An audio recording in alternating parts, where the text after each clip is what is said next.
İbn Ömər radiyallahu anhumadan gələn hədisdə buyurur ki, radiyallahu anhuma deməli, əxədə Rasulullah sallallahu aleyhi ve sellem bir mənkibəyi fəqal.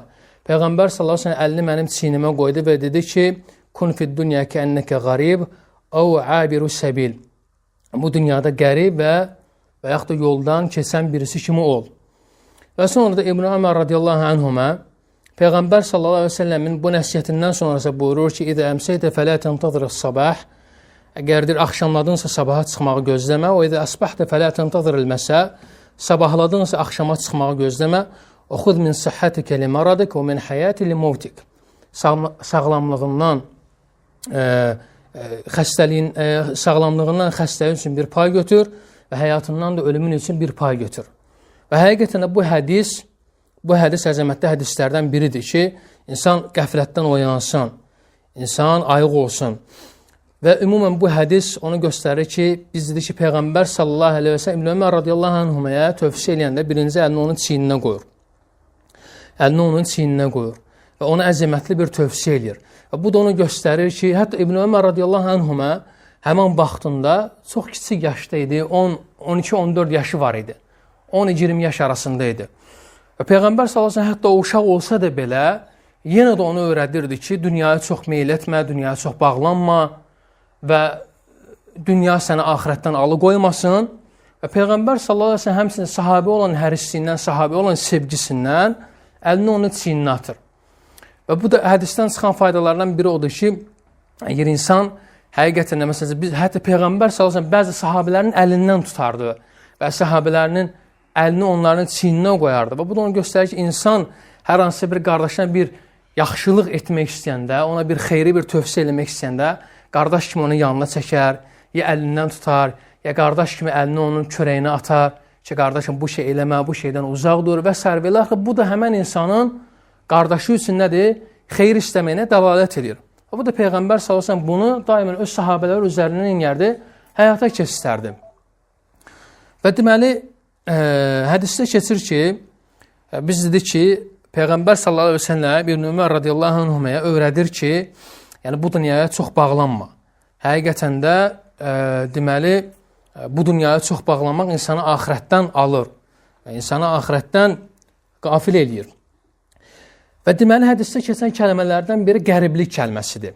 Yəni Peyğəmbər sallallahu əleyhi və səlləm buyurur ki, bu dünyada ya qərib, ya da yoldan ötən birisi kimi ol. Yaxşı, qərib nədir? Qərib odur ki, yəni öz ölkəsində olmayan başqa bir ölkədə olan və həmçinin elə bir yerdədir ki, o həmən yerdə rahatlıq tapa bilmir, o yerdə davamlı deyil, istəyir ki, nə vaxtsa öz vətəninə qayıtsın, öz doğma yerinə qayıtsın və həmçində o yerə qayıtmaq üçün nə edir? Hazırlıq görür. Və həmçində o yerə qayıtmaq üçün hazırlıq görür. Ona görə hədisdən çıxan faydalardan biri odur ki, insan bilməlidir ki, bu diyar, yaşadığımız bu diyar müsəlman həqiqi diyarı deyil. Müsəlman həqiqi diyarı haradır? Cənnətdir. Həqiqi diyarı həqiqətən də cənnətdir. Ona görə insan çalışmaq ki, bu diyarda cənnət üçün əməllər işləsin, gözəl əməllər işləməyə səy göstərsin və həmçinin bunun üçün çalışsın və dünyaya çox bağlanmasın. Və həmçinin də hədisdə keçir ki, Peyğəmbər sallallahu əleyhi və səlləm buyurur ki, yoldan ötən birisi kimi olmaq, yəni müsafir kimi. Yəni müsafir də bəllidir ki, müsafir çıxır hər hansı bir səfərə, müəyyən bir ehtiyaclarını görüb, müəyyən bir işlərini görüb, təzədən öz məmləkətinə qayıtmaq. Yenə də görürsən ki, həmən yerə gedir insan, yenə də fikri, zikri ancaq oradakı işlərimi görüb, nə vaxtsa geri qayıdım.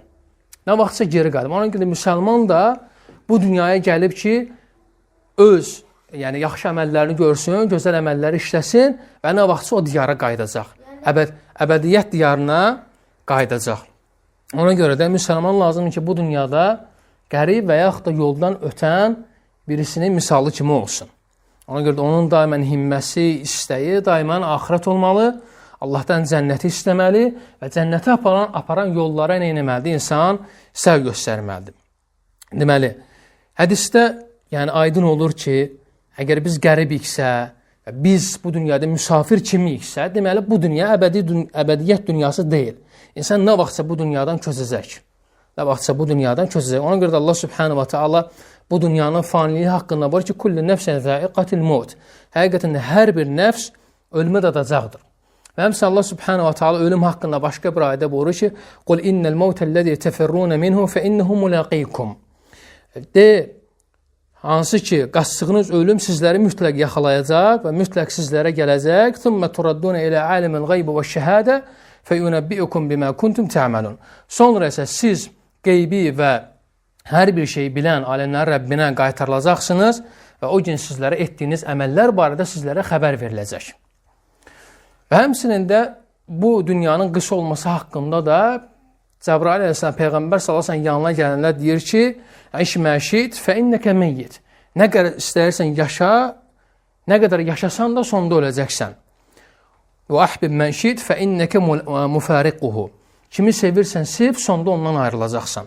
"Və aməl mən şit fə innəkə mulaqih." Nə qədər əməl işləyirsən işdə, sonunda onu nə edəsən, qarşında görəcəksən. Və həmçində Peyğəmbər sallallahu əleyhi və səlləm bu dünyanın misalı haqqında buyurur ki, öz hədisində: "Mə ənə fid-dunya illə kərakibin istadalla tahta şəcəratin thumma raha və tarakaha." Mənimlə bu dünyanın misalı, yəni o kimidir ki, yəni bir atlıdır yoldan gedir və bir ağaclıq tapır, həmin ağaclıqda oturub kölgələnir və sonrası o kölgəni nə edir? Arxada qoyub yoluna davam eləyir. Bizim də bu dünyada olan misalımız bu kimidir. Ki, insan bu dünyaya gəlib müəyyən bir müddət rahatlanırsan, əməlləri görürsən, işləyirsən, sonra isə nə edirsən? Həmən yolva seyr eləməyə, davam eləməyə başlayırsan. Və dedi ki, həmçinin də bu hədisdir ki, onu göstərir ki, həqiqətən də bu dünya həyatı fanidir.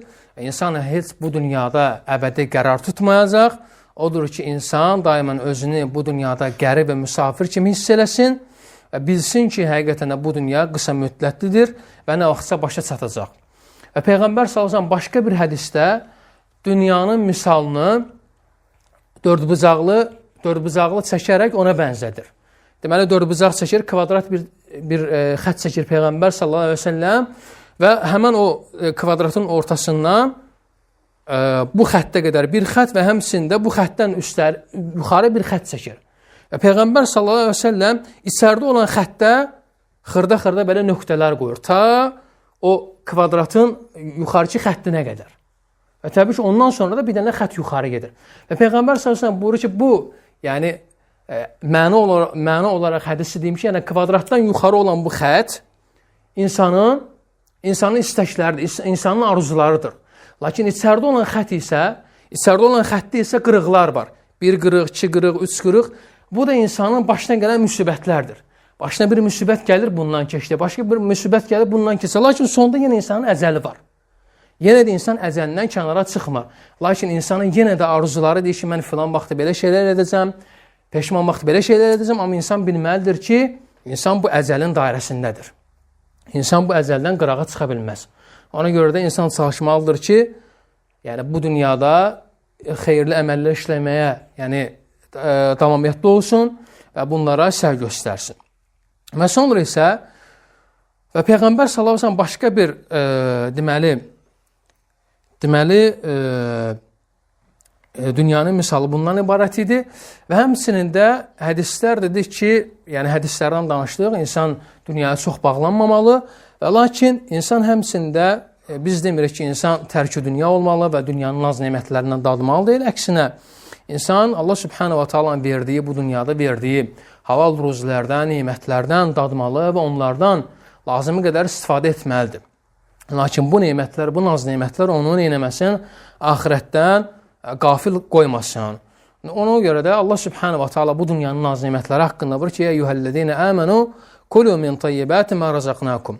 Ey iman gətirənlər, sizə ruzi kimi verdiyimiz təmiz və halal nemətlərdən yiyin.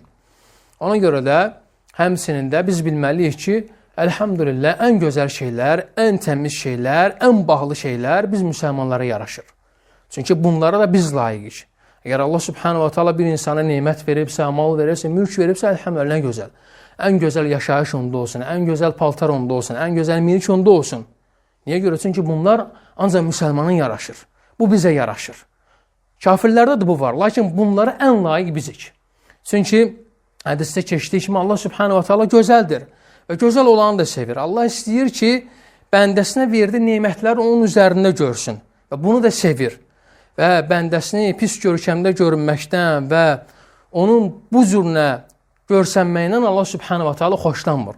Ona görə də biz deyirik ki, əlhəmdülillah, insan çalışmalıdır ki, əgər Allah ona hər hansısa bir neymətlər veribsə, imkanı varsa, eləyə bilirsə, qoy ən gözəlləri onda olsun. Və həmçinin də bazarda qədər malını Allah Subhanahu wa Taala'nın yolunda neynəsin? İnfaq eləsin. Və təbii ki, bunlar da insan üçün dünyada olan bir xoşbəxtlikdir. Bunlar da insan üçün dünyada olan bir xoşbəxtlikdir ki, Peyğəmbər sallallahu əleyhi və səlləm buyurur ki, 4 şey xoşbəxtlikdəndir. El-maratu salihə, vel-meskenul vasi', vel-carus salih, vel-markabu el-hani'u. Peyğəmbər sallallahu əleyhi və səlləm buyurur ki, 4 şey xoşbəxtlikdəndir. Deməli, birincisi salih zövcə və həmçinin geniş ev, üçüncü isə salih qonşu və dördüncü isə rahat miniyin olmasıdır. Bu da onu göstərir ki, möminə ən gözəl, ən təmiz, ən qiymətli şeylər yaraşır. Ona görə insan bacarırsa, əlhəmdülillah, gözəl. Qoy eləsin.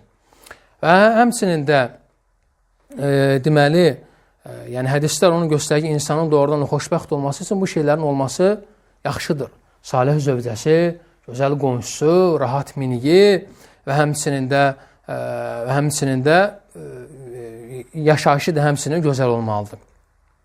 Və sonra isə Peyğəmbər İbn Ömər radiyallahu anhuma Peyğəmbər sallallahu əleyhi və səlləm bu tövsiyəsini ondan eşidəndən sonra buyurur ki, İbn Ömər radiyallahu anhuma axşama çıxdığın zaman səhərə sağ qalacağına və səhərə çıxdığın zaman da axşama sağ qalacağına neynəmə, arxayın olma.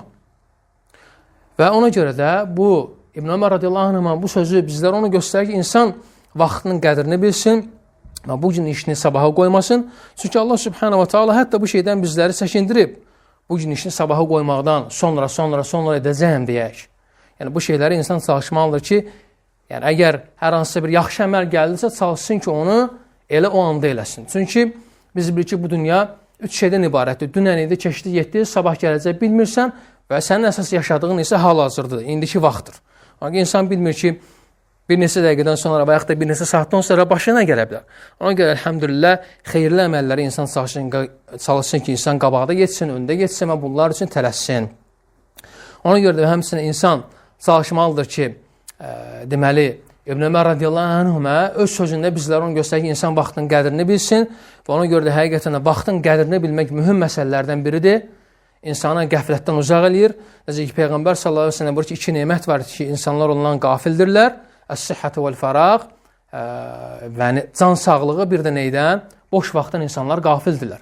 Ona görə insanın əlhəmdülillah canı suludursa, insanın yəni gözəl yaşdadırsa, cavandırsa, ibadətləri yerinə yetirə bilsə, çalışsın bunlar üzərində səy göstərsin, davamiyyətli olsun. Allah Subhanahu wa Taala'nın itaətinə qalxmağa davamiyyətli olsun və bunları vaxtında yerinə yetirsin.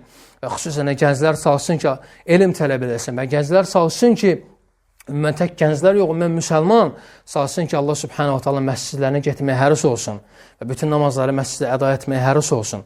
Və ona görə də insan bilməlidir ki, bu dünyaya gəlibsə, əsas onun məqsədi nədir? Bu dünyada xeyirli və faydalı əməllər işləməkdir.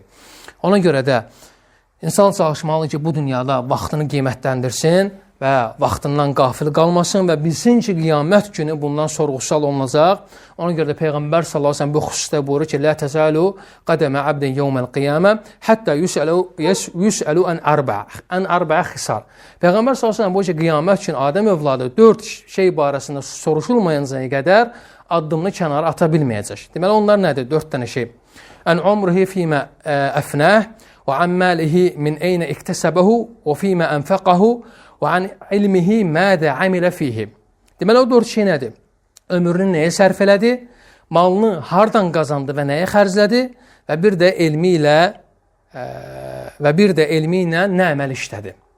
Ona görə də insana Allah Subhanahu wa Taala mal veribsə, çalışmalıdır ki, malını Allah Subhanahu wa Taala sevib, razı qaldığı şeyləri xərcləsin.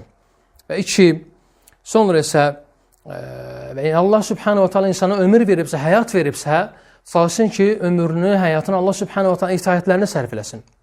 3-cü isə və sonra isə ruzini çalışsın ki, insan yəni halal yollarla, halal vasitələrlə qazansın. Və 4-cü isə əgər insan bir şey bilirsə, əgər insan elmlidirsə, çalışsın ki, həmən bildiyi şeyə əməl eləsin. Həmən bildiyi şeyə əməl eləsin. Ona görə də insan bilməlidir ki, vaxt həqiqətən də dəyərlidir insanın həyatında. Ona görə də Peyğəmbər sallallahu əleyhi və səlləm həmçinin başqa hədisində buyurur ki, 5 şey gəlməmişdən öncə 5 şeyin qədrini bil. Deməli, qocalığı gəlməmişdən qabaq cavanlığının, həmçinin xəstəlik gəlməmişdən qabaq sağlamlığının, həmçinin kasıblığı gəlməmişdən qabaq zənginliyinin və sonra isə yəni və həmçinin də məşğul olana da ki, boş vaxtından və həmçinin ölənə də həyatının qədrini bil.